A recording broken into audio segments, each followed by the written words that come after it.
is Akainu a good person? No, I'm being serious. Is Akainu a good person? Well, most people would refer to him as the worst admiral, the most evil, but neither of those things are true.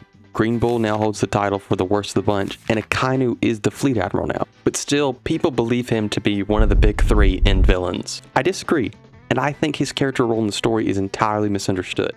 During Marineford, a soldier is trying to escape the battlefield, because if he dies, who would take care of his family? Akainu kills him. Kobe, seeing the pointless lives being lost, even after the war has been won, screams out, begging everyone to stop the violence. Akainu tries to kill him. During the Buster Call on Ohara, the innocent civilians were evacuated onto a ship and sailed away from the island. Akainu kills them by destroying their ship. If by any chance there was even a single historian who had been studying the Void Century on it, all of the other sacrifices would be for naught. He did believe that if they were on that boat, the knowledge of the Void Century could threaten the world.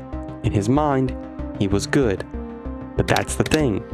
Everyone, even villains, think of themselves as good. That is the whole point of Akainu's character. And really the Admirals as a whole, to show how individuals have their own system of justice and what is good. But good is subjective. Akainu's system is absolute justice. The idea that there is black and white, good and evil. If you do wrong, you deserve to be punished. If you're a pirate, you deserve to be killed. The law is the law. And the law keeps the peace. At least, that's how he's normally described. This seems like a pretty shallow description of his character for someone so important to the series.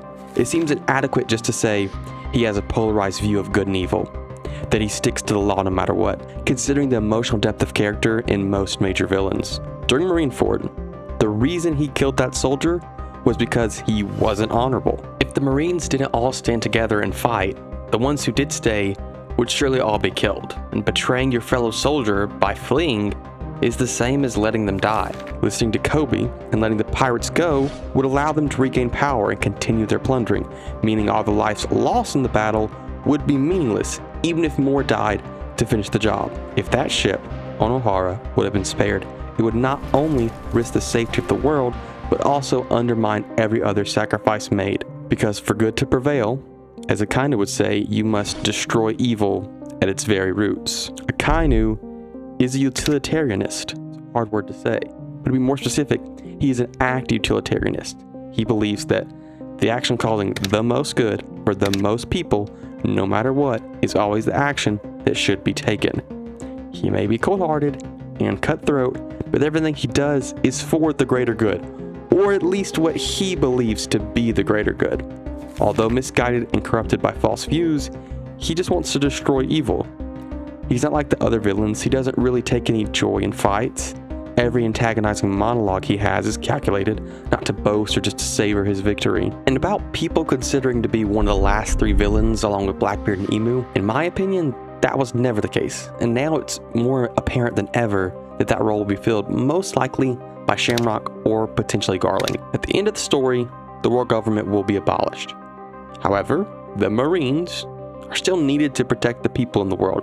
And although antagonistic to the story, it is not an evil organization. This is represented in the story by Kobe, from being forced to do evil deeds by a corrupt ruler to gaining the power to be free and protect those in need.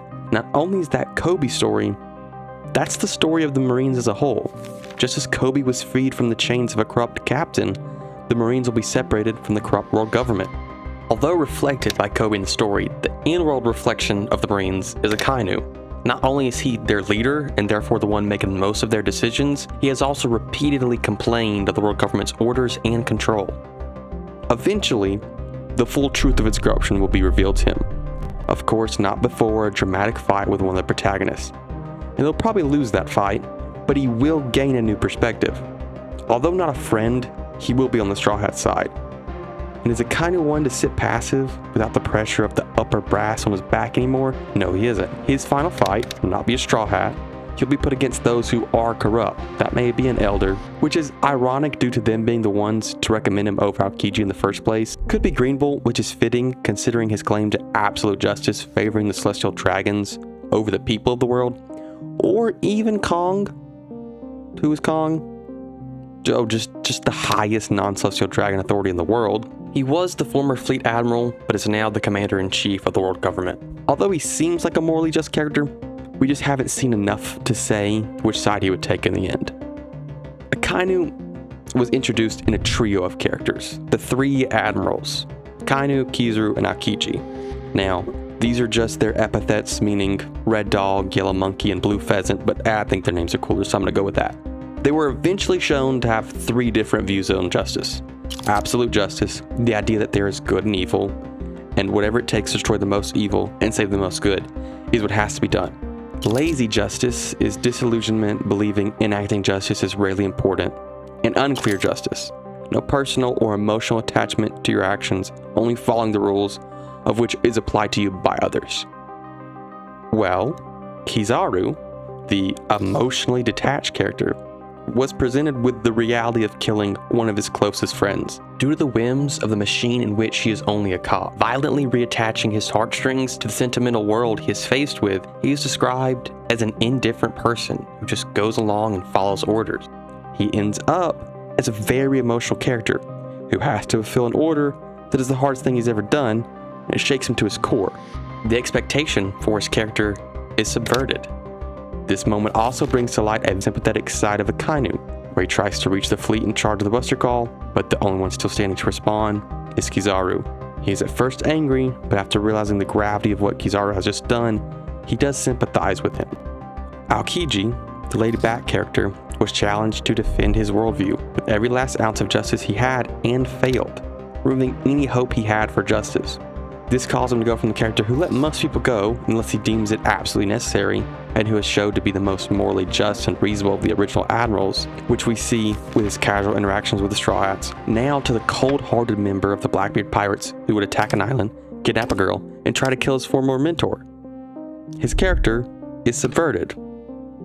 All of this to say the admirals are characters who seemingly have steadfast morals and opinions, but when challenged enough, they break to the point of being nearly the opposite of what they once were. Compared to our main character Luffy, whose character is challenged and does break, but only momentarily. Akainu is a character ready to sacrifice anything for the greater good, but to what extent?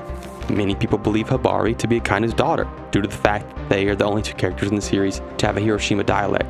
This fact is ironic considering she has a crush on Kobe. If Akainu was faced with a decision to destroy an island of civilians or kill his own daughter, which choice would he make? Which choice would make him a good person? I don't think he would kill his daughter. Would he kill his future son-in-law? Yeah, maybe, but he will do whatever it takes. Imu also believes he is battling for the greater good, but he's willing to destroy an entire island. Take Lucia, for example, completely obliterating an entire island just because of rebellion against their king. Centuries of enslaving and killing millions is also all for the greater good of the planet, of course.